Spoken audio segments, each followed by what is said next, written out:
On amena alors celui qui avait été aveugle devant les pharisiens. Le jour où Jésus avait fait de la boue et lui avait redonné la vue était un jour de sabbat.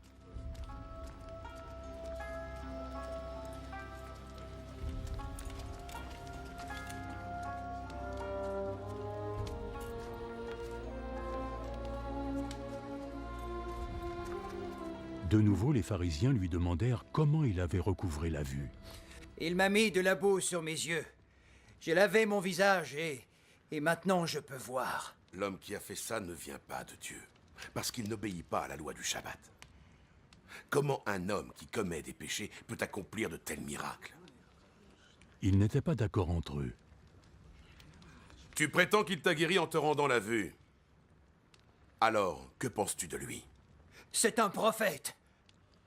Cependant, les autorités juives refusèrent de croire qu'il avait été aveugle et qu'il avait recouvré la vue, jusqu'à ce qu'ils eussent entendu et convoqué ses parents. Est-ce bien votre fils? Vous prétendez qu'il est né aveugle.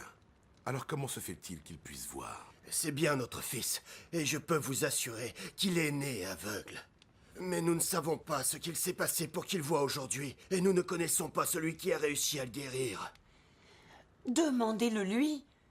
Il est assez grand et il est capable de vous répondre lui-même. Ses parents répondirent cela parce qu'ils craignaient les autorités juives, qui s'étaient mises d'accord pour exclure de la synagogue toute personne qui reconnaîtrait que Jésus était le Messie. Voilà pourquoi ses parents dirent « Il est assez grand, demandez-lui ».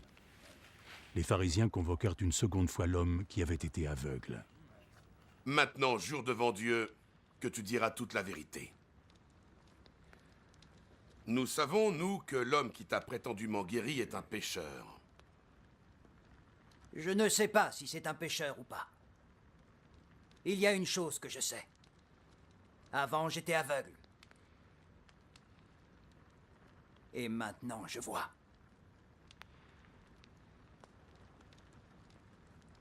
Qu'est-ce qu'il t'a fait?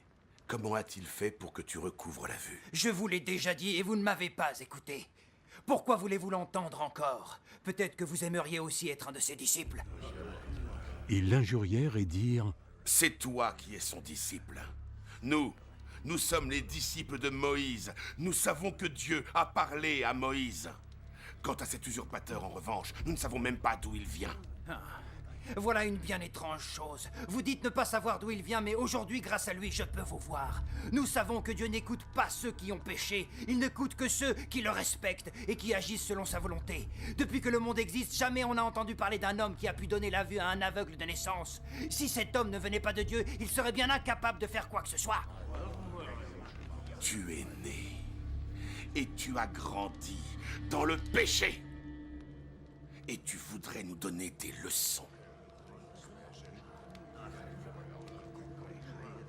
et ils le chassèrent de la synagogue.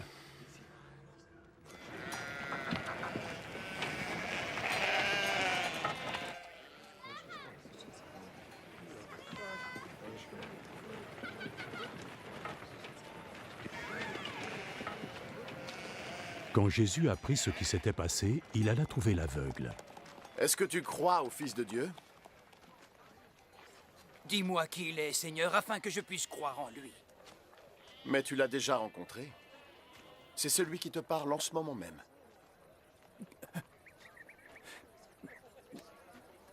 Je crois en toi, Seigneur. Et il s'agenouilla devant Jésus. Je suis venu dans ce monde pour le jugement.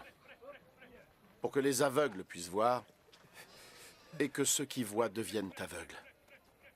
Quelques pharisiens qui se trouvaient là entendirent ces paroles et lui demandèrent « Tu ne veux pas dire par là que nous sommes également aveugles ?»